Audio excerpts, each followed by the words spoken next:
Hello everyone, this is Sandeep Bishnoi, chartered accountant. आप सबका स्वागत है एक और नए लेक्चर के अंदर। हमने अभी तक ऐसे 200, ऐसे 300 एंड ऐसे 400 सीरीज डिस्कस की है। मैं उम्मीद करता हूं आप कम से कम घर पे 15 मिनट्स, जो मेरी एक ही डिमांड है आपसे, जो क्लास के अंदर, जो लेक्चर के अंदर 1 घंटे के अंदर पढ़ रहे हैं, 15 मिनट के लिए उसको सेम डे आप वापस से रिवाइज करें थ्रू आवर नोट्स। जो नोट्स आपके कोर्स के अंदर हम लोग रेगुलरली ऐड करते रहते हैं, आप 15 मिनट के लिए उन चीजों को एक बार रिवाइज जरूर करें। आप एसेज और इनकी इंपॉर्टेंस इस बात से समझ सकते हो कि जो पूरी ऑडिट है उसका एक एक कॉन्सेप्ट इन्हीं स्टैंडर्ड्स ऑन ऑडिटिंग के ऊपर बेस्ड है। और जिस आदमी को ऐसे समझ नहीं आया, स्टैंडर्ड्स ऑन ऑडिटिंग समझ नहीं आया, वो ऑडिट कभी 100% समझ नहीं सकता, ऑडिट के कभी क्वेश्चंस को 100% एक्यूरेसी के साथ अटेंड नहीं कर सकता। तो इसीलिए ये जरूरी हो जाता है क्या, कि आप एसेज के हर कॉन्सेप्ट को बड़े तसल्ली से, बड़े ध्यान से समझें। दूसरी चीज, टेस्ट सीरीज हमने शुरू की है, जो आपकी मॉक टेस्ट सीरीज है, कोर्स के अंदर अवेलेबल है। उसके ओवर एंड अबो ये चीज है जिसके अंदर हमारा मकसद है सिर्फ कि ये जो 15 मिनट हम लोग कह रहे हैं, आप इसको एक मोटिवेशन के रूप में लें और टेस्ट सीरीज को, और जो भी एक वीक के अंदर हमने 3-4 लेक्चर के अंदर जो भी डिस्कस किया है, आप उसको एक बार वापस से क्या करें, पूरा अच्छे से रिवाइज करें। देखिए, क्योंकि आपको पढ़ना तो है ही, मैं बात कर रहा हूँ सीरियस एस्पिरेंट्स की। अगर आप सीरियसली तैयारी कर रहे हो, इतनी बड़ी अपॉर्चुनिटी के रूप में इसको ले रहे हो, 300 प्लस वैकेंसीज है, राजस्थान के अंदर गवर्नमेंट जॉब है। आपको पता है समय कितना अनसर्टेनिटी का है अभी। तो आप भले ही चार्टर्ड अकाउंटेंट हो, चार्टर्ड अकाउंटेंसी की तैयारी कर रहे हो, चाहे आपने ग्रेजुएशन की है, पोस्ट ग्रेजुएशन की है, ये एक बहुत बड़ा प्लेटफॉर्म है जहां एंट्री लेवल पे अगर आप एंटर होते हो तो आपके लाइफ में कई तरह की नई अपॉर्चुनिटीज आगे आएगी। लेकिन आपको प्रोफेशनल होना पड़ेगा। इसकी तैयारी के लिए आपको सिस्टमेटिकली प्लान करके चलना पड़ेगा। जो हम वेरी फर्स्ट डे से कह रहे हैं, आप कुछ भी पढ़ना शुरू मत कीजिए। आपकी जो बाकी स्टडी है, चाहे आपने ग्रेजुएशन में की, चाहे पोस्ट ग्रेजुएशन में की, ऐसा नहीं है कि वो काम नहीं आएगी, काम आएगी, लेकिन आपको कहीं ना कहीं डायरेक्शन जो है वो अपना थोड़ा सा चेंज करना पड़ेगा, इस एग्जाम के हिसाब से करना पड़ेगा। चलिए अब मुद्दे पे आते हैं। दूसरी चीज, कुछ लोग कहते हैं कि इसको थोड़ा फास्ट करने का ऑप्शन दीजिए ऐप के अंदर और वैसा। तो देखिए, हमारे पास जो संसाधन उपलब्ध है वो सब आपके लिए ही है। ये सुविधा यूट्यूब थर्ड पार्टी एप्स के ऊपर देता नहीं है। तो 1 घंटे से ज्यादा का लेक्चर होता नहीं है। देखिए, आप तसल्ली से ईयरफोन लगा के लेक्चर को एंजॉय कीजिए। 24 घंटे है सबके पास, पूरा दिन आप भी नहीं पढ़ते हो, तो 1 घंटा आराम से पढ़िए, लेक्चर को एंजॉय कीजिए। फास्ट चला के भी कोई आप आगे नहीं निकल जाओगे, समय सबके लिए बराबर है। चलिए शुरू करते हैं डिस्कशन को। ऐसे 500 ऑडिट एविडेंस बहुत ही ज्यादा इंपॉर्टेंट ऐसे है ये एग्जाम की दृष्टि से, क्योंकि ऑडिट एविडेंस और इससे जुड़े हुए कई तरह के क्वेश्चंस एग्जाम के अंदर पूछे गए और पूछे जाएंगे। सबसे पहले ऑडिटर की ड्यूटी क्या है, क्या ऑब्टेन करना, sufficient and appropriate audit evidence obtain करना। ये क्या होता है सफिशिएंट अप्रोप्रिएट ऑडिट एविडेंस, अभी आगे देखेंगे। क्यों ऑब्टेन करना, ताकि वो क्या कर सके, एक रीजनेबल कंक्लूजन, निष्कर्ष तक पहुंच सके। किस तक पहुंच सके, निष्कर्ष तक। क्या करेगा निष्कर्ष तक पहुंच के, ताकि वो उसके आधार पे, उस निष्कर्ष के आधार पे ओपिनियन दे सके। जैसे अगर मैं आपको एग्जांपल बताऊं, ऑडिटर ने sufficient and appropriate audit evidence obtain की है, शॉर्ट में लिख रहा हूं SAA, sufficient appropriate audit evidence, कि फाइनेंशियल स्टेटमेंट में मटेरियल मिस स्टेटमेंट है। तो इसने ये कंक्लूड किया, क्या मिस स्टेटमेंट है, किसके आधार पे, सफिशिएंट अप्रोप्रिएट ऑडिट एविडेंस के आधार पे। तो अब वो ओपिनियन देगा क्या, कि ट्रू एंड फेयर व्यू नहीं दे रहे हैं फाइनेंशियल स्टेटमेंट। या फिर इसका उल्टा, उसने sufficient appropriate audit evidence obtain करके कंक्लूड किया कि फाइनेंशियल स्टेटमेंट में कोई मटेरियल मिस स्टेटमेंट नहीं है, तो वो true and fair view clean report का ओपिनियन देगा। तो ड्यूटी क्या है ऑडिटर की, ये ऐसे बोलता है आपको sufficient appropriate audit evidence obtain करने। क्यों करना है, ताकि हम रीजनेबल कंक्लूजन, निष्कर्ष तक पहुंच सके और ओपिनियन फॉर्म कर सके। दूसरी चीज, कैसे ऑब्टेन करने हैं सफिशिएंट अप्रोप्रिएट ऑडिट एविडेंस? तो इसके लिए इन्होंने बोला है कि आपको ऑडिट प्रोसीजर परफॉर्म करके क्या करना है, एविडेंस ऑब्टेन करना है। ये बात तो आप भी जानते होंगे, हमने ऑडिट डॉक्यूमेंटेशन में भी पढ़ा था। डॉक्यूमेंटेशन 3 चीजों का होता है। ऑडिट प्रोसीजर जो हम परफॉर्म करते हैं, उनके आधार पे जो ऑडिट एविडेंस ऑब्टेन करते हैं, जो कंक्लूजन पे पहुंचते हैं। तो ऑडिट एविडेंस ऑब्टेन करने के लिए हमें क्या करने पड़ते हैं, प्रोसीजर परफॉर्म करने होते हैं। प्रोसीजर का मतलब कुछ गतिविधियां ऑडिटर को करनी पड़ती है, कुछ चेकिंग्स करनी पड़ती है। तो ये जो ऑडिट प्रोसीजर है, ये भी हम लोग डिस्कस करेंगे कि किस किस तरह के ऑडिट प्रोसीजर आपको परफॉर्म करने होते हैं। देखिए, कई तरह के ऐसे हैं जिनमें ये ऑडिट प्रोसीजर बताए गए हैं। हम लोग मेनली उनका क्या क्लासिफिकेशन है, किस तरह के होते हैं, वो इस ऐसे के अंदर पढ़ेंगे। एक चीज आती है कि ये जो ऑडिट एविडेंसेस है, इनके सोर्सेज क्या है, कहाँ से आते हैं ये audit evidence sufficient appropriate, sources क्या है? तो दो सोर्स होते हैं, एक होता है इंटरनल सोर्स, एक होता है एक्सटर्नल सोर्स। एक होता है इंटरनल और एक होता है एक्सटर्नल। देखिए, इंटरनल सोर्स किसको बोलेंगे, बताओ कौन से एविडेंस को इंटरनल सोर्स से मानेंगे, बता सकते हो आप? बताइए अगर है हिम्मत तो। मैं बताता हूं आपको। इंटरनल एविडेंस, जो भी इंफॉर्मेशन किस में दे रखी है, आपके बुक्स ऑफ अकाउंट्स में, कंपनी के फाइनेंशियल स्टेटमेंट में, डिस्क्लोजर्स में, ये सब क्या है, इंटरनली तो है। आप जो भी मैनेजमेंट से, दो चार्ज विद गवर्नेंस से इंफॉर्मेशन लेते हो, और बाकी कोई एम्प्लॉइज से कोई इंक्वायरी कंफर्मेशन लेते हो, ये सब क्या है, इंटरनल सोर्सेज है, किसके, ऑडिट एविडेंस के। दूसरे सोर्स होते हैं कौन से, एक्सटर्नल। इनके अलावा आप बाहर से किसी से भी, बैंक से, डेटर से, क्रेडिटर से, थर्ड पार्टी से, किसी से भी आप ले रहे हो क्या, ऑडिट एविडेंस, इनको क्या बोलते हैं, एक्सटर्नल ऑडिट एविडेंस। ठीक है, चलिए तीसरी चीज आती है। पहली चीज ऑडिटर की ड्यूटी, क्या, एविडेंस ऑब्टेन करना, कैसे, सफिशिएंट अप्रोप्रिएट कैसे करना, ऑडिट प्रोसीजर से करना। थर्ड चीज आती है क्या, कि जो ऑडिट प्रोसीजर है ये कौन कौन से है। बड़े ध्यान से सुनना, बहुत ही ध्यान से सुनना, ट्रिपल स्टार लगा रहा हूं, वेरी इंपॉर्टेंट। ऑडिट प्रोसीजर दो तरह के होते हैं। ऑडिट प्रोसीजर दो तरह के होते हैं, पहला है रिस्क असेसमेंट प्रोसीजर, दूसरा है फर्दर ऑडिट प्रोसीजर। पहला है रिस्क असेसमेंट और दूसरा फर्दर ऑडिट प्रोसीजर। नाम भूलोगे नहीं। रिस्क असेसमेंट प्रोसीजर, रिस्क को असेस करने के लिए, खतरा का जो खतरा है उसका अनुमान लगाने के लिए जो प्रोसीजर होते हैं वो, और दूसरे फर्दर ऑडिट प्रोसीजर, मतलब उसके बाद में लगाए जाने वाले। रिस्क असेसमेंट प्रोसीजर, अगर आपको याद है, तो अगर आपने 15 मिनट जो हमने लास्ट पढ़ा था उसको रिवाइज किया है तो आपको याद होगा। ऐसे 300 सीरीज में हमने पढ़ा था क्या, रिस्क असेसमेंट प्रोसीजर। ऐसे 300 सीरीज में हमने पढ़ा था रिस्क असेसमेंट प्रोसीजर। याद नहीं आ रहा है, मैं याद दिलाता हूँ। देखिए, ऐसे 300 का नाम बता सकते हो, ऐसे 300 का नाम बता सकते हो? इसमें कौन सी बड़ी बात है, अभी बताते हैं। इसका नाम था identifying, identifying and assessing. Identify करना और असेस करना, क्या, risk of material misstatement. कैसे, through understanding the entity, its environment and internal controls. ये जो ऐसे था, ऐसे 300, risk of material misstatement को आइडेंटिफाई और असेस करना, उसका अनुमान लगाना, उसको पहचानना। कैसे, एंटिटी को समझ के, उसके एनवायरमेंट को समझ के और उसके इंटरनल कंट्रोल्स को समझ के।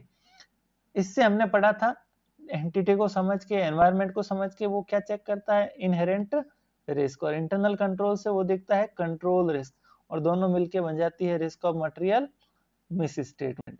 ठीक है, एंटिटी का नेचर कैसा है, उसके ट्रांजेक्शन्स का नेचर कैसा है, उस पर रेगुलेटरी, इंडस्ट्री, ये सारे एनवायरमेंट में, फिर इंटरनल कंट्रोल्स में। तो ये इस तरीके से क्या करता है, इनहेरेंट रिस्क, कंट्रोल रिस्क का अनुमान लगाता है और risk of material misstatement को असेस करता है। ये जो प्रोसीजर था ये क्या कहलाता है, रिस्क असेसमेंट प्रोसीजर। बात समझ आई? तो पहला प्रोसीजर कौन सा होता है ऑडिट का, सबसे पहला प्रोसीजर रिस्क असेसमेंट प्रोसीजर। भूलोगे नहीं? नहीं भूलेंगे सर। दूसरा होता है कौन सा? Further audit procedure. कौन सा प्रोसीजर? Further audit procedure. मतलब इसके बाद जो भी आप प्रोसीजर परफॉर्म करते हो वो सारे कौन से हैं? रिस्क असेसमेंट के बाद होने वाले सारे प्रोसीजर फर्दर ऑडिट प्रोसीजर। अब ये दो तरह के होते हैं फर्दर ऑडिट प्रोसीजर। पहला test of controls, test of controls, और दूसरा substantive audit procedure, test of controls and substantive procedure. क्या होते हैं टेस्ट ऑफ कंट्रोल्स? देखिए ध्यान मत चूकने देना अपना एक सेकंड के लिए भी, ये बात नहीं तो आपको याद करने में जोर लगाना पड़ेगा, नहीं तो इस तरीके से क्लियर होगी कि कभी आपको सोचना भी नहीं पड़ेगा इनके बारे में, इतनी ज्यादा क्लियर हो जाएगी आपको। हम पढ़ रहे हैं ऑडिट प्रोसीजर। दो तरह के होते हैं, रिस्क असेसमेंट और फर्दर ऑडिट प्रोसीजर। पहले जो रिस्क का असेसमेंट करते हैं, जो हमने ऐसे 300 में पढ़ा था, वो तो होते हैं क्या? रिस्क असेसमेंट प्रोसीजर, जिसमें हम एंटिटी, उसके एनवायरनमेंट और इंटरनल कंट्रोल से इनहेरेंट रिस्क, कंट्रोल रिस्क पता करके टोटल मिला के क्या देखते हैं? Risk of material miss statement का अनुमान लगाते हैं, ये कहलाते हैं रिस्क असेसमेंट प्रोसीजर। और दूसरा फर्दर ऑडिट प्रोसीजर। दो तरह के होते हैं, कौन कौन से? Test of controls and substantive audit procedure. Test of controls क्या होते हैं? आए देखें इनको। टेस्ट ऑफ कंट्रोल्स का मतलब होता है इवेल्युएटिंग द ऑपरेटिंग इफेक्टिवनेस। क्या देखना? ऑपरेटिंग इफेक्टिवनेस को इवेल्युएट करना, चेक करना, जांचना। किसको? किसकी ऑपरेटिंग इफेक्टिवनेस? Of controls. कौन से control? Internal controls in preventing, detecting and correcting material miss statement. अच्छा, हमने एक चीज पहले पढ़ी थी कि जब भी हम इंटरनल कंट्रोल्स की बात करते हैं तो ये हमेशा ये तीन चीजें होती है इंटरनल कंट्रोल्स में। एक होता है इंटरनल कंट्रोल्स का डिजाइन, एक होता है इंटरनल कंट्रोल्स का इम्प्लीमेंटेशन। डिजाइन का मतलब उसको बनाना, उसका निर्माण करना, किस तरीके से कंट्रोल काम करेगा। जैसे सिक्योरिटी गार्ड्स लगाए तो वो कितनी शिफ्ट में काम करेंगे, उनको कौन सुपरवाइज करेगा, क्या उनके प्रोसीजर रहेंगे, ठीक है। तो ये डिजाइन, उसको एक्चुअल में लागू करना जमीनी स्तर पे, उसको कहते हैं इम्प्लीमेंटेशन। और तीसरी चीज आती है इंटरनल कंट्रोल्स में, उन कंट्रोल्स की ऑपरेटिंग इफेक्टिवनेस। आपने डिजाइन कर दिए अच्छे, लगा भी दिए अच्छे से, लेकिन वो इफेक्टिवली क्या नहीं कर रहे हैं? ऑपरेट नहीं कर रहे हैं, काम नहीं कर रहे हैं। तो बताइए किसी काम के होंगे क्या ये टेस्ट, सॉरी इंटरनल कंट्रोल्स? नहीं होंगे। तो जरूरी हो जाता है क्या देखना? इंटरनल कंट्रोल्स की ऑपरेटिंग इफेक्टिवनेस। अब जब हम इंटरनल कंट्रोल्स की क्या चेक करते हैं? ऑपरेटिंग इफेक्टिवनेस चेक करते हैं। क्या चेक करते हैं? Operating effectiveness. इसको बोलते हैं क्या? Test of controls. मतलब कंट्रोल्स का क्या करना? टेस्ट लेना, चेक करना कंट्रोल्स को। कंट्रोल्स में क्या? उनकी ऑपरेटिंग इफेक्टिवनेस। सर एक डाउट है क्या, कि यहाँ हम सिर्फ ऑपरेटिंग इफेक्टिवनेस ही क्यों चेक कर रहे हैं? इन कंट्रोल्स की डिजाइन और इंप्लीमेंटेशन को चेक नहीं करेंगे क्या? उनमें तो कोई कमी नहीं है? तो बंधुओं, एक मैं बात बताऊं आपको, ये हम चेक कर चुके हैं। कंट्रोल्स की डिजाइन और इंप्लीमेंटेशन, जो पहले दो भाग है ना, ये हम लोग चेक कर चुके हैं। कहाँ चेक किए? जब हमने रिस्क असेसमेंट प्रोसीजर कर रहे थे, तो रिस्क असेसमेंट के दौरान हमने क्या किया? इंटरनल कंट्रोल्स को भी चेक किया। अब क्या यहाँ पे जब हम रिस्क का असेस कर रहे थे, क्या हमने एक एक कंट्रोल को चला के उसको परखा था?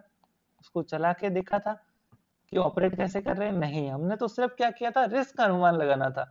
तो हमने इन कंट्रोल्स की दो ही चीजें देखी कि कंट्रोल किस किस तरीके से डिजाइन किए हुए हैं, किस किस तरीके से इंप्लीमेंट किए हुए हैं, सिर्फ उनकी जानकारी ली थी। और उसके आधार पे हमने किसका असेसमेंट किया?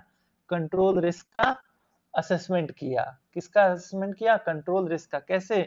कंट्रोल, इंटरनल कंट्रोल्स की डिजाइन और इंप्लीमेंटेशन से। तो ये काम तो हो चुका है, डिजाइन और इंप्लीमेंटेशन वाला काम तो हो चुका है। कहाँ कर दिया हमने? रिस्क असेसमेंट प्रोसीजर के दौरान। तो बचा क्या? तो इंटरनल कंट्रोल्स की सिर्फ ऑपरेटिंग इफेक्टिवनेस ही चेक करनी बची है, जो अब हम कहाँ करेंगे? टेस्ट ऑफ कंट्रोल्स में। बात समझ आई? एकदम क्लियर है लॉजिकली? रिस्क असेसमेंट में तो हमने क्या किया? सिर्फ डिजाइन इंप्लीमेंटेशन देखा। और अब हम क्या देख रहे हैं? फर्दर ऑडिट प्रोसीजर में देख रहे हैं पहला कौन सा? Test of controls. पहला ही काम आपको क्या करना है? जब रिस्क असेसमेंट हो जाए, एक्चुअल ऑडिट करने जाओ, ये एक्चुअल ऑडिट है एक तरीके से, फर्दर ऑडिट प्रोसीजर। तो पहला काम आप इन कंट्रोल्स की ऑपरेटिंग इफेक्टिवनेस को क्या करोगे? चेक करोगे। अब मैं इसको थोड़ा सा और आपको समझा सकता हूं अगर आप बोलो तो। क्या, देखिए, टेस्ट ऑफ कंट्रोल्स मतलब कंट्रोल्स को क्या करना, टेस्ट करना। हमने पढ़ा था कि जो ऑडिटर ऑडिट प्लान बनाता है, जो ऑडिटर प्लान बनाता है, उस प्लान को क्या करना पड़ता है, समय समय पे रिवाइज करना पड़ता है। जब उसका risk of material miss statement का जो अनुमान है वो क्या हो जाता है, चेंज हो जाता है, तो उसको क्या करना पड़ता है, अपने प्लान को रिवाइज करना पड़ता है। किसको, ऑडिट प्लान को। अब देखिए प्लान रिवाइज कैसे होगा। ऑडिटर ने कंट्रोल्स देखे, उनकी डिजाइन देखी, उनका इम्प्लीमेंटेशन के बारे में जानकारी ली, उसको सही लगा और उसने रिस्क का अनुमान लगाया कि रिस्क कम है, क्योंकि कंट्रोल्स अच्छे लग रहे हैं डिजाइन किए हुए, अच्छे तरीके से इंप्लीमेंट भी किए हुए हैं। लेकिन उसने अभी तो सिर्फ रिस्क का असेसमेंट कर रहा है, तो उसको चला के नहीं देखा, कंट्रोल्स को एक्चुअली परखा नहीं कि भाई सिक्योरिटी गार्ड का आपने शिफ्ट प्रॉपर मैनेज की है, प्रॉपर गार्ड भी लगाए हैं, ट्रेनिंग भी दी है, लेकिन वो एक्चुअली काम कैसा कर रहे हैं वो हमने देखा नहीं है। तो हमने रिस्क का अनुमान लगाया, उस हिसाब से हमने यहाँ चेक रिस्क कम मानी और उस हिसाब से अपने प्रोसीजर तय किए। लेकिन जब हम प्रोसीजर परफॉर्म करने गए, एक्चुअल चेकिंग करने गए, तो हमने वहां सबसे पहले कंट्रोल्स को ही चेक किया और उसकी ऑपरेटिंग इफेक्टिवनेस में हमें बहुत सारी कमियां दिखी कि कोई काम के नहीं है गार्ड, ना तो प्रिवेंट कर पाते हैं, सोते रहते हैं, और अगर चोरी हो जाती है तो भी उसको डिटेक्ट और करेक्ट नहीं कर पाते। तो अब ऑडिटर का जो ये प्लान था उसको क्या करना पड़ेगा, उसको रिवाइज करना पड़ेगा, क्योंकि उसका जो इनिशियल रिस्क का असेसमेंट था वो अब क्या हो चुका है, चेंज हो चुका है, बदल चुका है। बात समझ आई? तो फर्दर ऑडिट प्रोसीजर में आप पहला काम क्या करोगे, जो भी कंट्रोल्स है इंटरनल, उसको क्या करोगे बताओ, उनकी ऑपरेटिंग इफेक्टिवनेस को चेक करोगे। इसको क्या बोलते हैं, टेस्ट ऑफ कंट्रोल्स बोलते हैं, इसको बोलते हैं टेस्ट ऑफ कंट्रोल्स। तो दोबारा से पढ़ लेते हैं, evaluating the operating effectiveness of controls. किस बात के लिए इफेक्टिवनेस, तो ये हमेशा वर्ड साथ में आते हैं, देखिए, प्रिवेंटिंग और डिटेक्टिंग एंड करेक्टिंग, यहाँ आता है और यहाँ आता है एंड। क्यों, या तो मिस स्टेटमेंट को होने से ही रोके, वो होते हैं इंटरनल कंट्रोल्स का काम, या तो होने ही नहीं दे, और अगर हो गए, मिस स्टेटमेंट आ गए, फ्रॉड एरर हो गया, तो उसको क्या करे, डिटेक्ट करे, ढूंढे और उसको सही करे ताकि दोबारा नहीं हो। यही तो काम होता है किसका, किसी भी इंटरनल कंट्रोल्स का। भाई सिक्योरिटी गार्ड लगाए आपने कंट्रोल, क्या काम है, चोरी से रोकना, और अगर हो जाए तो उसको ढूंढ के सही करना ताकि दोबारा नहीं हो। अब अगर ये काम करने में ये फेल हो जाते हैं तो हम कह रहे हैं कि क्या वो ऑपरेट नहीं कर रहे हैं इफेक्टिवली, वो काम नहीं कर रहे हैं, आपने डिजाइन किया होगा, इंप्लीमेंट किया होगा। चलिए, दूसरा होता है कौन सा, सब्सटेंसिव ऑडिट प्रोसीजर। कौन से होते हैं, सब्सटेंसिव ऑडिट प्रोसीजर। ये क्यों परफॉर्म किए जाते हैं, ये तो सिर्फ कंट्रोल्स के लिए था, ये बाकी चीजों के लिए जो एक्चुअली ट्रांजैक्शन रिकॉर्ड हो रखे हैं। To detect material misstatement at assertion level. Assertion का मतलब फाइनेंशियल स्टेटमेंट के हर आइटम के लेवल पे, इंडिविजुअल लेवल पे क्या डिटेक्ट करना, मटेरियल मिस स्टेटमेंट को ढूंढना। इनको प्रोसीजर को क्या बोलते हैं, जब ये ढूंढते हैं हम, एक्चुअल ऑडिट यही तो है, देखिए जो चेकिंग करना है, इसको क्या बोलते हैं, substantive procedure.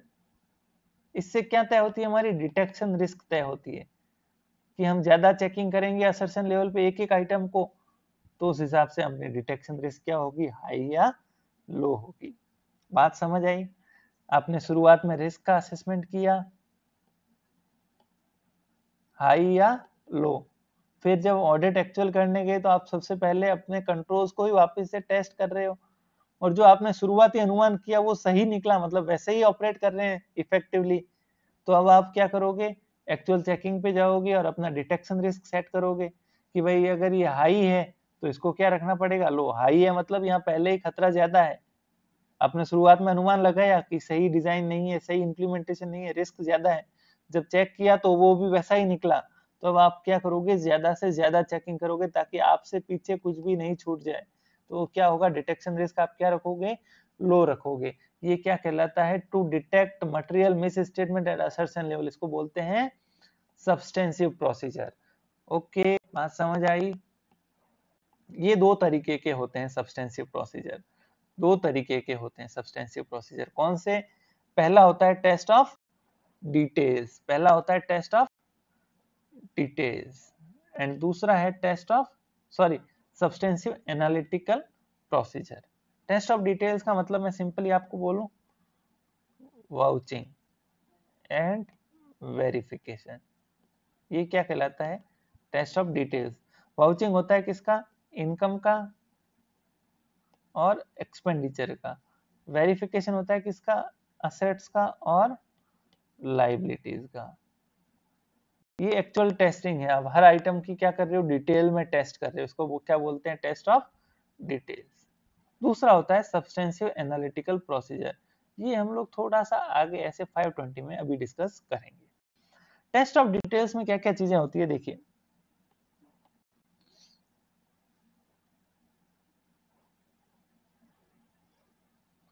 Test of details में क्या क्या चीजें होती है देखिए। जैसे हम अगर कोई असेट देख रहे हैं, लैंड एंड बिल्डिंग, तो उसका क्या देखेंगे? एग्जिस्टेंस, एग्जिस्ट करती है या नहीं। राइट्स ऑब्लिगेशन, अकरेंस साल के दौरान अक्कर हुई या नहीं, उसके अंदर कोई एड लेस हुआ। कंप्लीटनेस, उसका वैल्यूएशन, उसका मेजरमेंट, प्रेजेंट डिस्क्लोजर प्रॉपरली किया कि नहीं किया, ये सारे एस्पेक्ट हम लोग चेक करते हैं। किसमें? सब्सटेंसिव प्रोसीजर में, या कह दीजिए टेस्ट ऑफ डिटेल्स में। टेस्ट ऑफ डिटेल्स में क्या देखते हैं बताओ? एग्जिस्टेंस, असेट एक्चुअली एग्जिस्ट करता है या नहीं। राइट ऑब्लिगेशन, मालिकाना हक, कोई उस पर चार्ज, कोई लोन, कोई ड्यूटी ऑब्लिगेशन तो नहीं है। वैल्यूएशन, प्रेजेंटेशन, डिस्क्लोजर, इस तरह की। ये कुछ होते हैं असिस्टिंग ऑडिट प्रोसीजर्स, मतलब सहायक नेचर के, मतलब ये भी ऑडिटर को सहायता करते हैं। ऑडिट प्रोसीजर्स ये असिस्टिंग ऑडिट प्रोसीजर है। चेकिंग के अंदर, टेस्ट ऑफ डिटेल्स के अंदर, ये सेकंड वाला पढ़ रहे हैं ना, इसके अंदर पहला तो हमने टेस्ट ऑफ डिटेल्स, और दो होते हैं, ये तो हम आगे पढ़ेंगे। टेस्ट ऑफ डिटेल्स की बात कर रहे हैं। पहली चीज तो ये पढ़ी, ये कुछ और सहायक होते हैं, जैसे इंस्पेक्शन हो गया। ऑब्जर्वेशन, इंस्पेक्शन का मतलब चेक करना, देखना। ऑब्जर्वेशन का मतलब कोई प्रोसेस। इंस्पेक्शन किसका होता है? रिकॉर्ड्स का, डॉक्यूमेंट्स का। ऑब्जर्वेशन कोई प्रोसेस है, उसको देखना कैसे कर रहे हैं, इन्वेंट्री काउंटिंग कैसे हो रही है, कैश काउंटिंग कैसे हो रही है। External confirmation, third party, debtor creditor, इनका बैंक बैलेंस का कंफर्मेशन। रिकैलकुलेशन, कोई आइटम है, कोई कैलकुलेशन है, उसको दोबारा से परफॉर्म करना। रीपरफॉर्मेंस, एनालिटिकल प्रोसीजर पढ़ेंगे 520। Inquiry and confirmation. तो ये कुछ सहायक ऑडिट प्रोसीजर है। भूलोगे नहीं? नहीं भूलेंगे सर। चलिए नेक्स्ट हम बार बार पढ़ रहे हैं sufficient and appropriate audit evidence. ये क्या होते हैं? तो देखिए, sufficient and appropriate audit evidence. Sufficient का मतलब होता है क्वांटिटी वाइज। क्या मतलब होता है? Quantity wise. क्वांटिटी समझ गए? संख्या। ऑडिट एविडेंस कैसे होने चाहिए? सफिशिएंट होने चाहिए क्वांटिटी वाइज, और अप्रोप्रिएट होने चाहिए क्वालिटी वाइज। आप जानते होंगे, लेकिन क्विकली इसको देख लेते हैं। अब जो क्वांटिटी है, जो भी ऑडिट एविडेंस आप ले रहे हो, वो सफिशिएंट और अप्रोप्रिएट होने चाहिए। जो क्वांटिटी है आपकी, वो दो चीजों पे निर्भर करती है। कौन कौन सी? कौन कौन सी दो चीजें? पहला risk of material miss statement, और दूसरा क्वालिटी, कि कितनी क्वांटिटी होनी चाहिए ऑडिट एविडेंस की। ये दो बातों पे निर्भर करती है। पहली तो risk of material miss statement. मान लीजिए ये हाई है रिस्क, तो आप क्वांटिटी कैसे चाहोगे ऑडिट एविडेंस की? ज्यादा चाहोगे, क्योंकि रिस्क ज्यादा है। रिस्क कम है तो ऑडिट एविडेंस कम भी चलेंगे। दूसरा क्वालिटी पे। कैसे क्वालिटी पे? अगर कोई क्वालिटी का ऑडिट एविडेंस है, उसकी क्वालिटी हाई है, तो संख्या कम भी होगी, वो एक अकेला एविडेंस ही काफी होगा। और उसकी क्वालिटी जो है वो लो है, घटिया क्वालिटी का है, कोई काम का एविडेंस नहीं है, फोटोकॉपी मिली है, वो भी कोई भरोसेमंद आदमी से नहीं मिली है, जो रिलायबल नहीं है। बताओ, क्या वो एक अकेले से काम चलेगा? तो आपको वहां क्वांटिटी ज्यादा लेनी पड़ेगी। तो इन दो चीजों पे निर्भर करती है आपकी ऑडिट एविडेंस की क्वांटिटी। पहला तो रिस्क का असेसमेंट, और दूसरा क्वालिटी पे, कि अगर क्वालिटी एविडेंस है तो कम भी चलेंगे, लेकिन क्वालिटी नहीं है तो फिर आपको एक से ज्यादा एविडेंस कलेक्ट करने पड़ेंगे। दूसरा होता है अप्रोप्रिएटनेस, मतलब क्वालिटी। क्वालिटी जो अभी हम पढ़ रहे थे, ये जो क्वालिटी है, ये दो चीजों पे निर्भर करती है। पहला रेलेवेंस, और दूसरा रिलायबिलिटी। रेलेवेंस और रिलायबिलिटी। रेलेवेंस का मतलब होता है कितना रेलेवेंट है, कितने काम का एविडेंस है, मतलब लॉजिकल कनेक्शन। ये डिपेंड होता है आपकी डायरेक्शन ऑफ टेस्टिंग से, किस दिशा में आप चेक कर रहे हो, आप चेक करने का पर्पज क्या है। जैसे हम एसेट की बात कर रहे थे, बिल्डिंग की, और बिल्डिंग के लिए हमने ये चीजें देखी थी, जैसे हम किसी भी एसेट लायबिलिटी और उनके लिए देखते हैं क्या, एग्जिस्टेंस, ये सारी वैल्यूएशन, मेजरमेंट। अब मान लीजिए आप बिल्डिंग की आप ओनरशिप देख रहे हो, राइट्स एंड ऑब्लिगेशन चेक करना चाह रहे हो। ओनरशिप के लिए आपके पास क्या है, वैल्यूअर की रिपोर्ट है, वैल्यूएशन रिपोर्ट है। बताओ क्या ये रेलेवेंट ऑडिट एविडेंस है या नहीं है। रेलेवेंट ऑडिट एविडेंस है क्या वैल्यूअर की रिपोर्ट, क्या इससे ओनरशिप प्रूफ हो जाएगी, नहीं होगी, नहीं होगी। क्योंकि आपका डायरेक्शन ऑफ टेस्टिंग क्या है, चेक किस दिशा में कर रहे हो, आप ओनरशिप को चेक करना चाह रहे हो।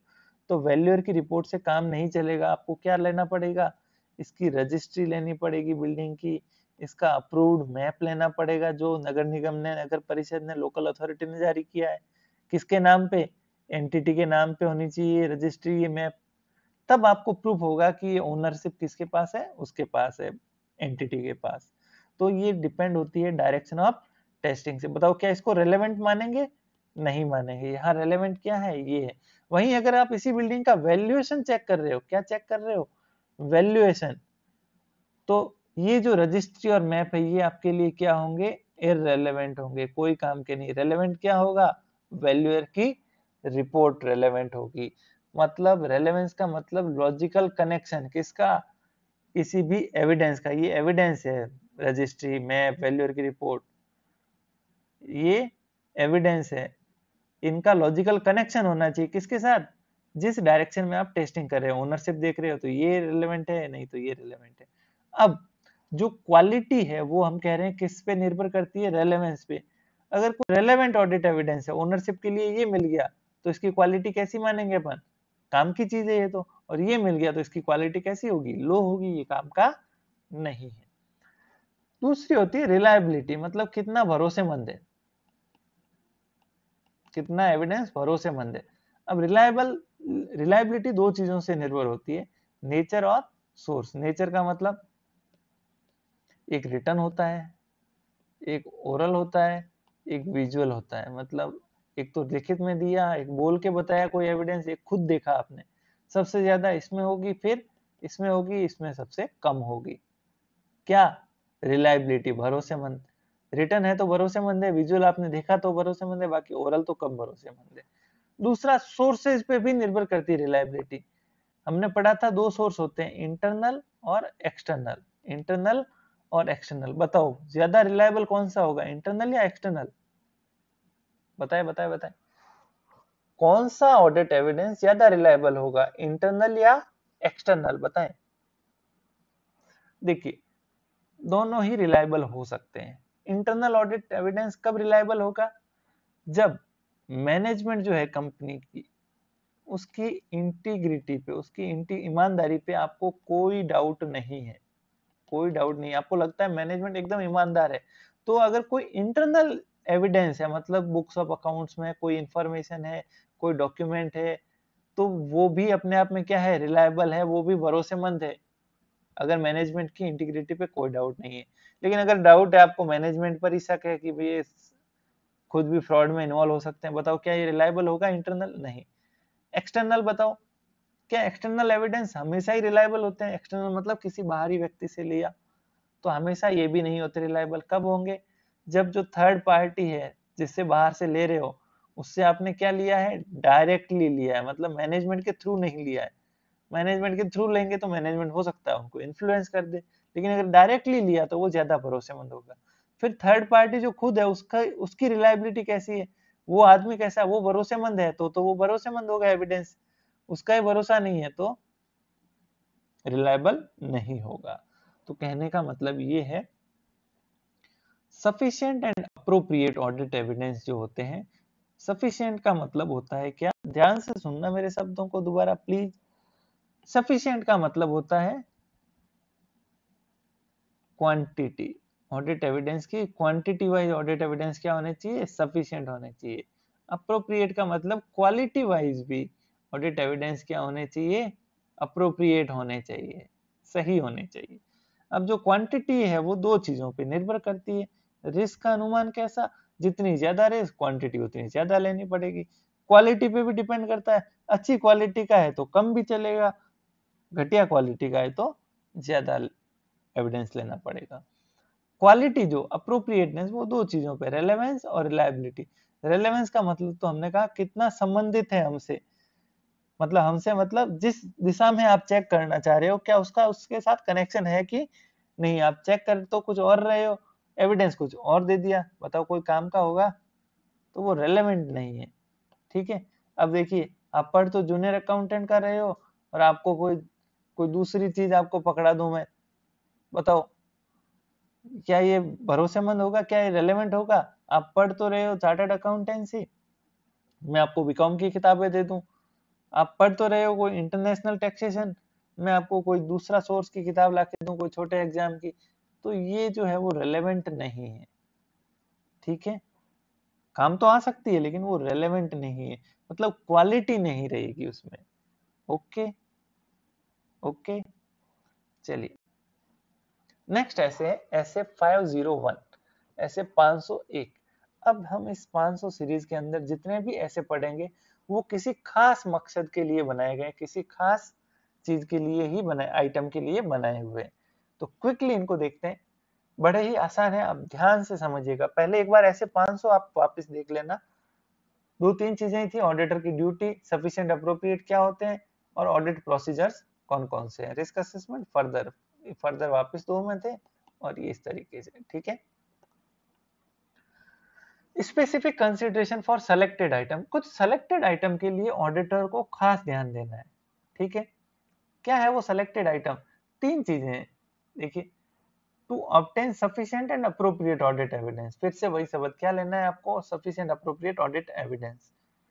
किसके बारे में, existence and condition of inventory, जो इन्वेंट्री है कंपनी की उसकी एग्जिस्टेंस और कंडीशन के बारे में, कि वो एग्जिस्ट करती है या नहीं, जो बैलेंस शीट में बताई है क्लोजिंग, और उसकी कंडीशन कैसी है, स्लो मूविंग तो नहीं है, खराब तो नहीं है, वेस्ट तो नहीं है। दूसरा, completeness of litigation and claim involving the entity, अगर कंपनी को इन्वॉल्व करने वाले कोई लिटिगेशन या क्लेम है, लिटिगेशन क्लेम का मतलब कोई कानूनी केस चल रहे हैं, कोई लिटिगेशन दांव पेच चल रहा है, तो क्या वो प्रॉपरली बैलेंस शीट में दिखाए गए हैं या नहीं। तीसरा, presentation and disclosure of segment information, ये होता है एक AS 17 है जो कहता है कंपनी को अपने अलग अलग सेगमेंट की अलग से इंफॉर्मेशन देनी है। मतलब वैसे तो एंटिटी की पूरे की मिलके एक बैलेंस शीट बनती है, लेकिन लिमिट दे रखी है उसमें कि अगर 25% से ज्यादा रेवेन्यू किसी एक बिजनेस से आ रहा है, जैसे मुकेश अंबानी 25% जियो से कमा रहा है, तो जियो की उसको अलग से इंफॉर्मेशन देनी पड़ेगी, उस टेलीकम्युनिकेशन सेगमेंट की अलग से उसको क्या करनी पड़ेगी, रिपोर्ट देनी पड़ेगी। ठीक है, तो वो प्रॉपर से डिस्क्लोज हो रही है या प्रेजेंट हो रही है या नहीं। इसमें देखिए सबसे इंपॉर्टेंट है इन्वेंट्री, जो इन्वेंट्री है उसके लिए ऑडिटर को क्या करना है, ऑडिट एविडेंस ऑब्टेन करना है। कब, जब वो इन्वेंट्री क्या हो, मटेरियल हो। मटेरियल मतलब अगर इन्वेंट्री की वैल्यू ही इतनी कम है, कोई इन्वेंट्री रखते ही नहीं है अपन, जैसे कोई कोचिंग इंस्टीट्यूट है उसकी कोई इन्वेंट्री नहीं होती, देखिए टेबल कुर्सी होगी छोटी मोटी, बताइए क्या वो फाइनेंशियल स्टेटमेंट के लिए मटेरियल है, क्या उसके लिए इतनी माथापौड़ी करनी है, नहीं। अगर वो मटेरियल है तो क्या देखना है, उसकी एग्जिस्टेंस और कंडीशन इन्वेंट्री की। ओके, ऑडिटर को बोला गया कि भैया आप अटेंड कीजिए क्या, फिजिकल इन्वेंट्री काउंटिंग, जब भी इन्वेंट्री की काउंटिंग हो रही है फिजिकली आप उसको अटेंड कीजिए। ठीक है, अनलेस इट इज इम्प्रैक्टिकेबल, जब तक, कब नहीं करना, जब ये संभव ही नहीं है आपके लिए करना, जैसे कोई रिफाइनरी के अंदर है या कोई समुद्र के अंदर कहीं ऐसी गैस पाइपलाइन के अंदर है, या कोई ऐसी डेंजरस जगह है जहां ऑडिटर जान का खतरा है, बताइए क्या ऑडिटर अपनी जान की बाजी लगा के इन्वेंट्री काउंट करने जाएगा। तो ऐसे बोलता है हम किसी की जान के दुश्मन नहीं है, आप कीजिए जब तक आपके पास संभव है, नहीं तो रहने दीजिए। दूसरी चीज बोली गई है कि जो एंटिटी के फाइनल इन्वेंट्री रिकॉर्ड्स है, मतलब जो फाइनली उसने बैलेंस शीट में बताई है, उसके ऊपर आप कुछ प्रोसीजर परफॉर्म कीजिए, उसके ऊपर क्या कीजिए, कुछ प्रोसीजर परफॉर्म कीजिए। ठीक है, क्या परफॉर्म करना है, आप कुछ सैंपल उठा के चेक कर लीजिए कि काउंटिंग प्रॉपर की है या नहीं, उसमें प्रॉपर क्लासिफिकेशन किया है कि नहीं, स्लो मूविंग, फास्ट मूविंग, इस तरीके से। ठीक है, दो ही चीजें हैं, इन्वेंट्री अगर मटेरियल है फाइनेंशियल स्टेटमेंट के लिए तो ऑडिटर को उसकी एग्जिस्टेंस और कंडीशन को देखना है। कैसे, एक तो फिजिकल काउंटिंग जो चल रही है उसको अटेंड करना, ठीक है। दूसरा जो फाइनल इन्वेंट्री के रिकॉर्ड है, जो फाइनली इन्वेंट्री बनी, उसको क्या करना, चेक करना, उसके ऊपर भी कुछ ऑडिट प्रोसीजर परफॉर्म करना कि वो सही है या नहीं। अब ये कुछ क्वेश्चंस है, आप खुद ही पढ़ लेना। अगर जो इन्वेंट्री की काउंटिंग है वो किसी और दिन की जा रही है, बैलेंस शीट डेट के, जो फाइनेंशियल स्टेटमेंट की डेट है उसके अलावा, ठीक है, तो क्या करोगे बताओ कि जो जो परिवर्तन है वो रिकॉर्ड हुए या नहीं, कब से कब तक, काउंट डेट और डेट ऑफ फाइनेंशियल स्टेटमेंट। जैसे 1 फरवरी के दिन इन्वेंट्री की काउंटिंग की गई और बैलेंस शीट की डेट है क्या, 31 मार्च। अब क्या करोगे, कुछ नहीं, यहां से यहां तक के जो चेंजेस हुए इन्वेंट्री में वो प्रॉपरली रिकॉर्ड होने चाहिए। ओके। दूसरा, अगर वो अटेंड नहीं कर पाता, ऑडिटर की खुद की शादी आ गई जिस दिन इन्वेंट्री की काउंटिंग होनी थी, बताओ क्या करेगा, शादी छोड़ के आ जाएगा। देखिए मुश्किल से तो होती है इस लॉकडाउन में, कोरोना में। तो ऑडिटर क्या करेगा, make or observe some physical count on an alternative date, वो किसी और दिन शादी वादी मना के फिर किसी दिन चला जाएगा और उस दिन कुछ फिजिकल काउंटिंग कर देगा और चेक कर लेगा कि भैया आज के दिन हम काउंट कर रहे हैं, इतनी इन्वेंट्री है, आपने 10 दिन पहले की तब इतनी थी, और इस दौरान ये इश्यू हुई है, ये नई इन्वेंट्री आई है, तो वो मैच करा के चेक की जा सकती है।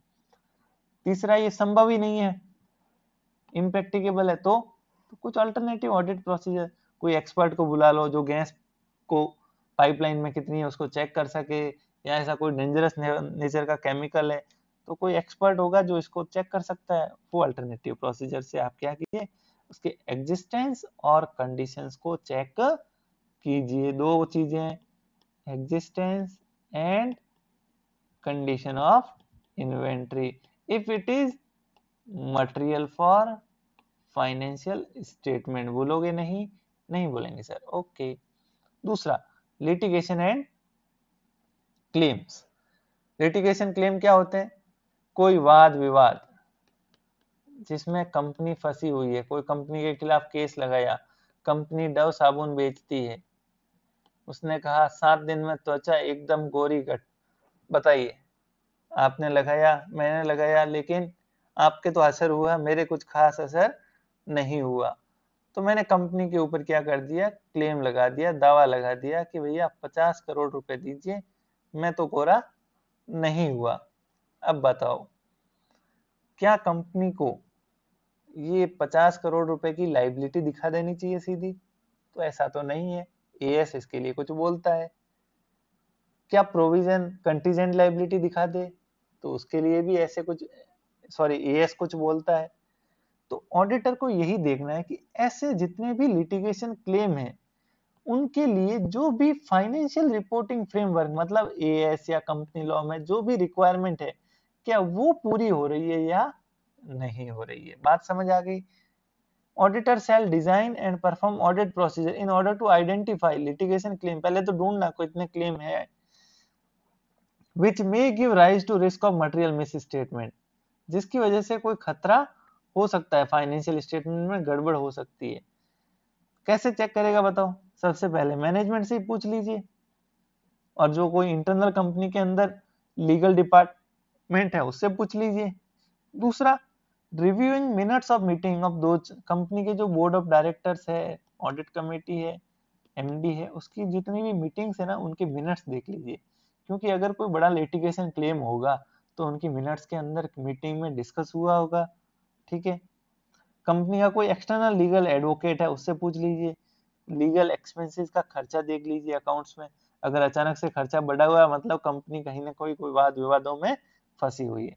सेगमेंट इंफॉर्मेशन काम की नहीं है, ये AS17 जो है क्या उसको फॉलो की जा रही है या नहीं, इतना देखना है। ठीक है, नेक्स्ट ऐसे है ऐसे 505, क्या नाम है?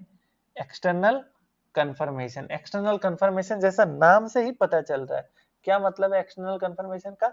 जब ऑडिटर क्या करे, डायरेक्टली किसी थर्ड पार्टी से, डायरेक्टली किसी थर्ड पार्टी से कोई चीज डायरेक्टली कंफर्म कर ले, उसको बोलते हैं एक्सटर्नल कंफर्मेशन। मतलब audit evidence obtained as a direct written response. Audit evidence auditor ने ऑब्टेन किया, कैसे?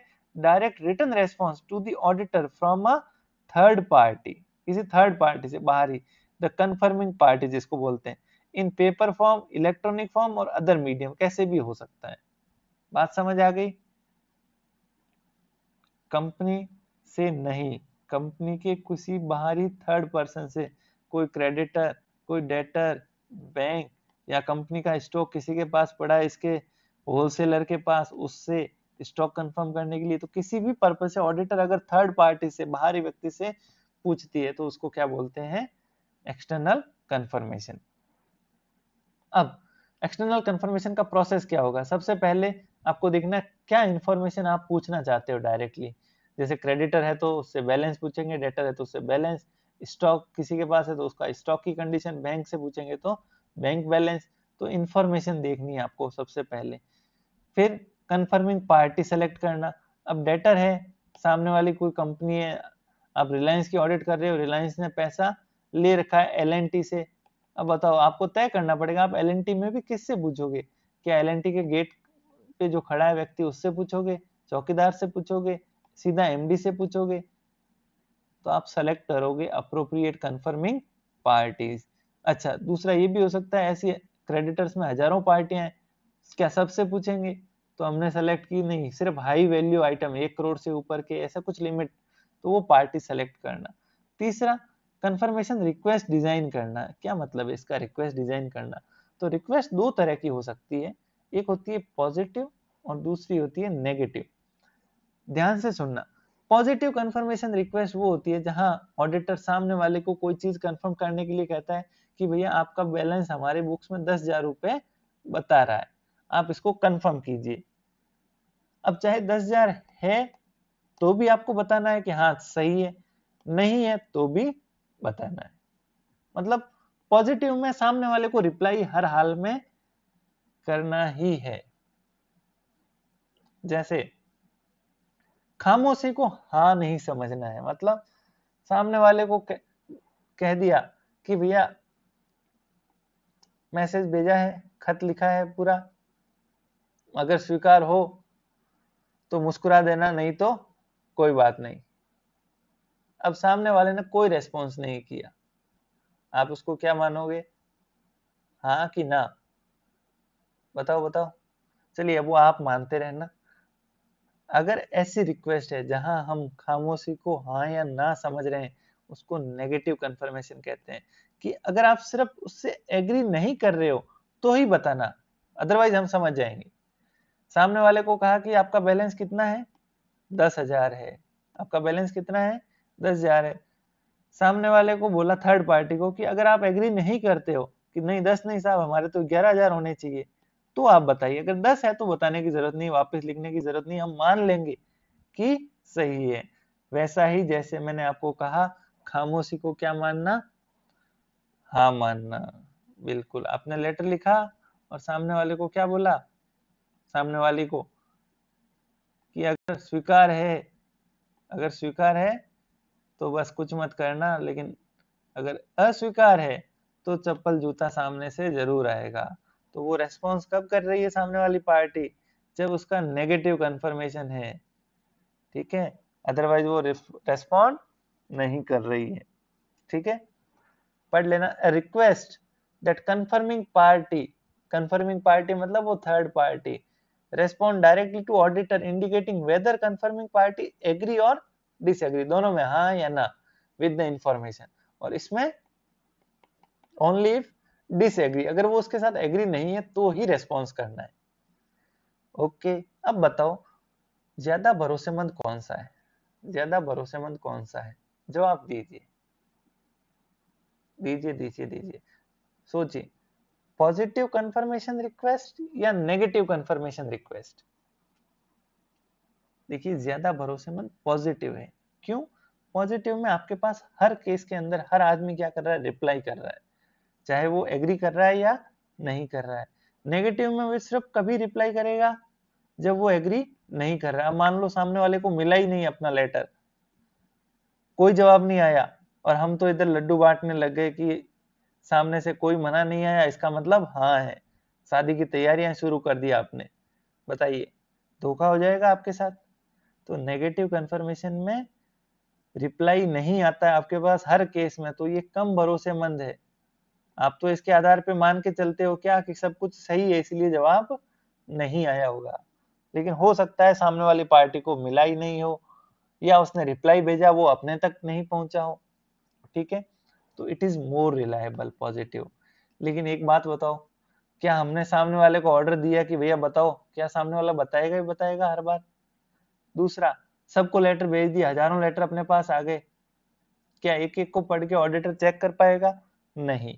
तो अगर कोई बड़े ट्रांजैक्शन है, बड़े मतलब हाई वैल्यू के हैं क्या आइटम, जिनको ऑडिटर कंफर्म करना चाहता है, तो वो क्या यूज करेगा? Positive request. वो चाहेगा इनमें सब में कम से कम रिक्वेस्ट आए, जवाब आए। जैसे बैंक बैलेंसेज है, 4-5 बैंकों में होंगे बैलेंस, तो इन सब से पूछा कि भाई आप कंफर्म करके बताओ। ऐसा नहीं है कि आप सिर्फ एग्री नहीं करते हो तो आपको बताना ही पड़ेगा। दूसरा, नेगेटिव, जब छोटी छोटी वैल्यू के, कैसी छोटी छोटी वैल्यू के बहुत सारे ट्रांजेक्शन है, अब क्या आप सबसे एक एक से लेटर लेके चेक कर पाओगे? नहीं। तो आपने सबको लेटर भेज दिए और बोला कि अगर जो जो इनमें से एग्री, आपकी वैल्यू एग्री नहीं हो रही है, सही नहीं है, तो आप जवाब दे देना। तो हमारे पास सिर्फ वही रिप्लाई आएंगे जहां पे वैल्यू मैच नहीं हो रही है। तो ये देखिए, negative confirmation provide less persuasive audit evidence than positive confirmation. The auditor shall not use negative confirmation request as a sole substantive audit procedure. नाम पढ़िएगा, substantive audit procedure, substantive audit procedure। अच्छा, ये तो वही है जो हमने पिछले ऐसे में पढ़ा था। कौन सा? ये रहा substantive audit procedure। ऑडिटर जो है वो सिर्फ नेगेटिव कंफर्मेशन को इसके रूप में काम नहीं लेगा। ये देखिए, सब्सटेंशियल ऑडिट प्रोसीजर में हमने पढ़ा था एक्सटर्नल कंफर्मेशन, ये भी एक असिस्टिंग प्रोसीजर होता है। ठीक है,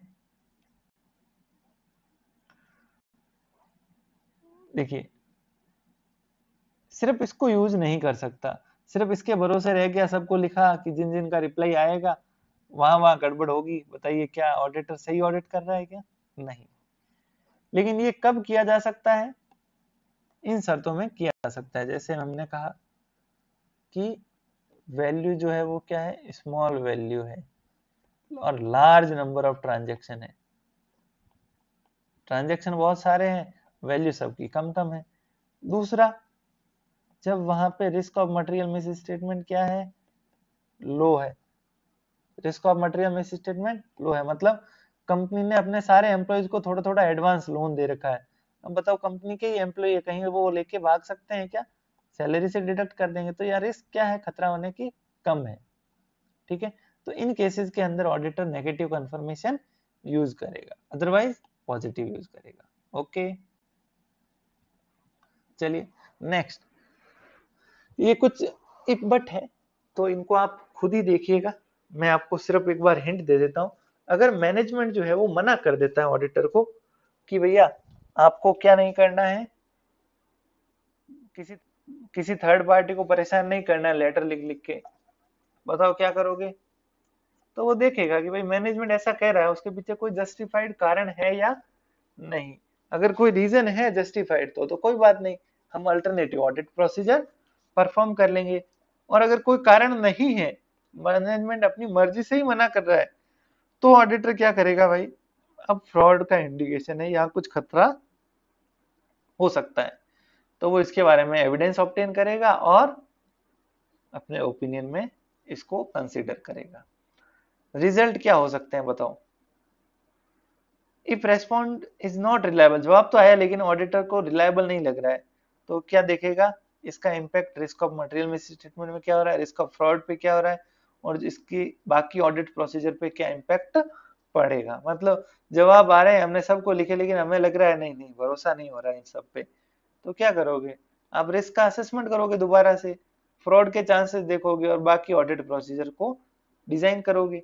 नॉन रेस्पॉन्स मतलब जवाब नहीं आया, देखिए अब नॉन रेस्पॉन्स अगर नेगेटिव कंफर्मेशन में है तब तो कोई दिक्कत नहीं है, लेकिन पॉजिटिव में जब सबको रिप्लाई करना था लेकिन नॉन रेस्पॉन्स है, तो आप अल्टरनेटिव ऑडिट प्रोसीजर परफॉर्म करोगे। नेगेटिव में तो नॉन रेस्पॉन्स को क्या माना जाता है, ओके माना जाता है, हाँ माना जाता है, ठीक है। ये आप खुद पढ़ना, एक्स्ट्राज में जो भी दे रखा है ये इंपॉर्टेंट है। Audit evidence is more reliable when obtained directly from independent source outside the entity। हमने ऐसे 500 में भी पढ़ा था, अगर कोई इंडिपेंडेंट सोर्स से आप ले रहे हो तो ज्यादा भरोसेमंद है। Directly is more reliable, directly ले रहे हो तो ज्यादा रिलायबल, डॉक्यूमेंट्री फॉर्म में ज्यादा रिलायबल। ओके, ऐसे 510 initial audit engagement opening balances, ये ऐसे फिर से एक स्पेशल बात करता है, दो बात करता है। देखिए पहली चीज तो क्या, इनिशियल ऑडिट एंगेजमेंट है, और फिर उसमें क्या देखना है आपको, ओपनिंग बैलेंस देखने हैं। तो हमें समझना पड़ेगा कि इनिशियल एंगेजमेंट क्या होता है। इनिशियल का मतलब शुरुआती। अब ये दो केस हो सकते हैं इनिशियल, या तो हमारी जो लास्ट ईयर है, लास्ट ईयर जो पिछला साल है उसकी ऑडिट हुई ही नहीं हो, या तो उसकी ऑडिट हुई ही नहीं हो, तो ये जो ऑडिटर अब जो हम आ रहे हैं काम करने, ये हमारा क्या होगा, इनिशियल एंगेजमेंट होगा, इससे पहले कोई ऑडिट ही नहीं हुई। या लास्ट ईयर में किसी दूसरे ऑडिटर ने ऑडिट की, हमने नहीं की, तो हमारे लिए ये क्या है, इनिशियल है। तो अगर ऐसा है इनिशियल एंगेजमेंट मतलब जहां लास्ट ईयर में या तो ऑडिट ही नहीं हुई या किसी और ने ऑडिट की है, तो आपको क्या देखना है, वहां के ओपनिंग बैलेंसेस चेक करने हैं। क्यों चेक करने हैं, देखिए हमने कहा ये करंट ईयर है, ये प्रीवियस ईयर है लास्ट, इसमें या तो ऑडिट हुई ही नहीं या ऑडिट किसी और ने की है। तो बताइए करंट ईयर में हम जो काम करने आ रहे हैं, हम तो फर्स्ट टाइम आए हैं यहाँ पे, और फर्स्ट टाइम आए हैं तो इस साल की जो बैलेंस शीट होगी, जो पीएनएल होगा, उसमें जितने भी ओपनिंग बैलेंसेज होंगे वो कहां से आएंगे, लास्ट ईयर के क्लोजिंग बैलेंसेज से आएंगे। और अगर लास्ट ईयर के क्लोजिंग बैलेंस, क्योंकि लास्ट ईयर में हम तो थे नहीं, या तो ऑडिट ही नहीं हुई या कोई और था, अगर इसमें कोई मिस स्टेटमेंट रहा होगा, कोई गड़बड़ रही होगी वैल्यू में, तो वो एज इट इज कहाँ आ जाएगी, इस ओपनिंग बैलेंस में। मान लो स्टॉक पिछली बार ओवर वैल्यूड था तो वो यहाँ जाएगा, इन्होंने कॉस्ट और वो FMV which ever is lower, NRV which ever is lower follow नहीं किया, वो मिस स्टेटमेंट करंट ईयर में आ गया, और करंट ईयर के फाइनेंशियल स्टेटमेंट को क्या कर सकता है, मटेरियली मिस स्टेटेड कर सकता है। बात समझ आ गई। इसीलिए हमें क्या करना है, इनिशियल ऑडिट एंगेजमेंट में ओपनिंग बैलेंसेस को देखना है। अब ओपनिंग बैलेंसेस क्या होते हैं, देखिए दो अकाउंट बैलेंस, वो अकाउंट बैलेंसेस जो एग्जिस्ट करते हैं किसी साल के शुरुआत में, जो बेस्ड होते हैं closing balances of prior period, last year के क्लोजिंग बैलेंस पे, और जो रिफ्लेक्ट करते हैं क्या, effect of transactions events of prior period, जो पिछले साल के प्रायर पीरियड के ट्रांजैक्शन और इवेंट्स को रिफ्लेक्ट करते हैं, क्योंकि वो लास्ट ईयर के क्लोजिंग बैलेंस पे बेस्ड है। एंड साथ में ये भी दिखाते हैं जो अकाउंटिंग पॉलिसीज प्रायर पीरियड में अप्लाई की गई थी, जो डिस्क्लोजर वहां एग्जिस्ट कर रहे थे, कब, at the beginning of period, जिसमें कंटीजेंसीज और कमिटमेंट भी शामिल है। जैसे लास्ट ईयर की बैलेंस शीट में जो भी अकाउंटिंग पॉलिसीज फॉलो हो रही थी वो कंसिस्टेंटली इस साल भी फॉलो हो रही है, तो ओपनिंग बैलेंस के अंदर वो पॉलिसीज भी आ रही है। कोई कंटीजेंट लाइबिलिटी, कोई डिस्क्लोजर थे तो उसका इम्पैक्ट करंट ईयर में भी तो वो आएगा, तो ये सब ओपनिंग बैलेंस में शामिल है। तो ध्यान रखना ओपनिंग बैलेंस में सिर्फ फाइनेंशियल अमाउंट ही शामिल नहीं है कि स्टॉक, कैश, बैंक, इसका बैलेंस, ये तो है ही, प्लस जो अकाउंटिंग पॉलिसीज, जो डिस्क्लोजर्स है, ये भी शामिल है। रिक्वायरमेंट क्या है, देखिए फटाफट देख लेते हैं। ऑडिटर को बोला कि आप एक काम कीजिए, read the latest audited financial, last year के जो ऑडिटर की रिपोर्ट है फाइनेंशियल उसको पढ़ लीजिए, आपको पता चल जाएगा। अगर क्लोजिंग बैलेंस में कोई मिस स्टेटमेंट रहा होगा तो उस ऑडिटर ने बताया होगा अपनी रिपोर्ट में। दूसरा, सफिशिएंट अप्रोप्रिएट क्या कीजिए, ऑडिट एविडेंस ऑब्टेन कीजिए, whether the opening balance contain miss statement that materially affect current period financial statement, क्या जो ओपनिंग बैलेंस है उसमें कोई मिस स्टेटमेंट तो नहीं है, जो लास्ट ईयर के बैलेंस है उनको करेक्टली ब्रॉड फॉरवर्ड किया गया इस साल, ठीक है, और अकाउंटिंग पॉलिसीज करंटली जो पिछले साल हो रही थी उसी को अप्लाई किया या नहीं, ठीक है। ये कुछ ऑडिट प्रोसीजर दे रखे हैं, क्या क्या देखिए। अगर लास्ट ईयर की ऑडिट किसने की थी, किसी और ऑडिटर ने की थी, बताओ क्या कर सकते हो आप चेकिंग के लिए ओपनिंग बैलेंस, क्योंकि ऑडिट हुई थी तो उसने ऑडिटर ने रिपोर्ट भी दी होगी, तो सबसे पहले क्या कीजिए, उनकी फाइनेंशियल स्टेटमेंट की कॉपी ले लीजिए और उसके ऊपर ऑडिटर की रिपोर्ट ले लीजिए। एक सवाल है, क्या उस प्रीवियस ईयर के ऑडिटर की रिपोर्ट पे हम भरोसा कर सकते हैं, बताओ। हमने कॉपी तो ले ली, कर सकते हैं हम भरोसा, क्यों, वो भी तो सीए है, वो भी सेम क्वालिफिकेशन रखता है, ठीक है। तो we can rely on closing balances content, ठीक है, लेकिन एक्सेप्ट व्हेन ड्यूरिंग परफॉर्मेंस, लेकिन अगर हमें इस साल की ऑडिट करते हुए ये कहीं दिख रहा है, कहीं एविडेंस मिल रहा है कि साहब कुछ गड़बड़ था लास्ट ईयर में, तब फिर आपको भरोसा नहीं करना है, अगर पॉसिबिलिटी है मिस स्टेटमेंट की तो। अगर पिछले साल के ऑडिटेड ही नहीं थे, अब बताओ अब कैसे चेक करोगे, क्या ऑडिट प्रोसीजर परफॉर्म करोगे। तो यहाँ कुछ स्पेसिफिकली बताया इस ऐसे ने, जैसे अगर कोई करंट असेट करंट लाइबिलिटी है तो आप इस साल जब उनको चेक करोगे तब उनके ओपनिंग बैलेंस क्लोजिंग बैलेंस के बारे में पता कर सकते हो। एविडेंस में be obtain as a part of current year's audit procedure, जैसे डेटर्स का कलेक्शन पेमेंट और रिसीवेबल चेक कर सकते हो, कैसे, जैसे इस साल डेटर्स का ओपनिंग बैलेंस 1 लाख है और ईयर एंड पे जाते जाते रह गया 50,000, तो आप क्या कर सकते हो कि ड्यूरिंग द ईयर कितना कलेक्शन, कितना पेमेंट, कितनी और सेल हुई, कितनी और परचेज हुई, इससे आप रिकंसाइल करके ओपनिंग बैलेंस तक पहुंच सकते हो। और ये ओपनिंग बैलेंस और जो दिखाया गया ओपनिंग बैलेंस, मतलब जो पिछले साल से ब्रॉड फॉरवर्ड करके आया, दोनों को कंपेयर कर लीजिए। अगर दोनों सेम है तो कोई दिक्कत नहीं, अगर चेंज है इसका मतलब होना तो ये चाहिए था इनको घटा जोड़ के, लेकिन ये निकल रहा है इसका मतलब कुछ फ्रॉड है। इन्वेंट्री के लिए भी सेम कर सकते हो, करंट ईयर में जब आप काउंट कर रहे हो तो इसको ओपनिंग इन्वेंट्री से रिकंसाइल कर सकते हो कि भाई इस साल क्लोजिंग इन्वेंट्री ये है, ड्यूरिंग द ईयर ये परचेज हुआ, ये इसमें से सेल हुआ, ठीक है, तो ये आ गया आपका क्या, ओपनिंग स्टॉक। और जो ओपनिंग स्टॉक एक्चुअली उन्होंने ब्रॉड फॉरवर्ड करके लेके आए थे, ब्रॉड फॉरवर्ड ओपनिंग बैलेंस, दोनों को कंपेयर कर लीजिए। नॉन करंट एसेट लाइबिलिटी है तो क्या कर सकते हो आप, डायरेक्टली थर्ड पार्टी से कंफर्मेशन ले सकते हो कि भाई ये लॉन्ग टर्म इन्वेस्टमेंट है, लास्ट ईयर आपके पास थे या नहीं थे, ठीक है। अब ऑडिट रिपोर्टिंग, अगर ऑडिटर इनके बारे में ऑडिट एविडेंस ऑब्टेन नहीं कर पाता तो बताओ क्या करेगा, मॉडिफाई द रिपोर्ट या डिस्क्लेमर, जब उसके पास सफिशिएंट अप्रोप्रिएट ऑडिट एविडेंस ही नहीं है और ओपनिंग बैलेंसेज अपने आप में क्या है, मटेरियल है, इंपॉर्टेंट है। अगर ऑडिटर कंक्लूड करता है कि miss statement exist and it materially affect, बताओ जो प्रॉपर्ली रिफ्लेक्ट नहीं हुआ है, जो प्रॉपर्ली अकाउंट फॉर नहीं हुआ है, एडवर्स रिपोर्ट देगा। उसके बाद सबूत है ना कि मिस स्टेटमेंट है ओपनिंग बैलेंस में।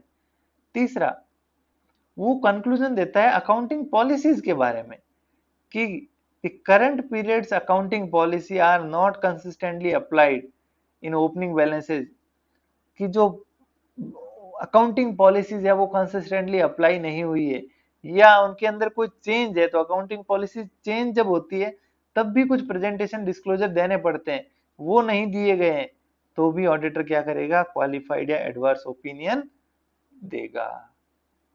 चलिए 3 ऐसे हमने पढ़ा, ऐसे 500, ऐसे 501, ऐसे 505 एंड ऐसे 5010, 4 ऐसे पढ़े हैं। 15 minutes it will take. Please do revise at home. Thank you.